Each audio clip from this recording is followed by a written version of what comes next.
Germany वाली भाजी। और आज मैं बनाऊंगी नूडल्स विद स्पिनाच यानी पालक और कोफ्ते वाले बॉल्स।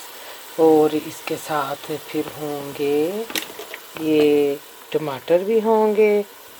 और हाँ जी, ये मैं फिर ना आपको तैयार करके बताती हूँ।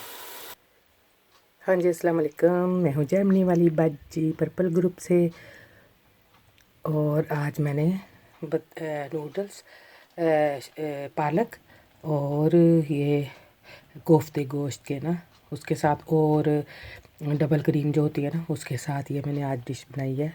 और ये बहुत मज़े की होती है। नमक मिर्च अपने हिसाब से इंसान ने डालनी होती है जी। तो ये बहुत टेस्टी है। आज के लिए हमारी यही डिश होगी। और साथ में फ्रूट चाट और पानी वगैरह और खजूरें। सूफ़ी गाइडेंस चैनल। खुश रहें, दुआ में एक दूसरे को याद रखें। और अलविदा रमज़ान, अलविदा हो रहा है 1-2 दिन में। ओके, खुदा हाफिज़। अस्सलामु अलैकुम व रहमतुल्लाहि व बरकातहू।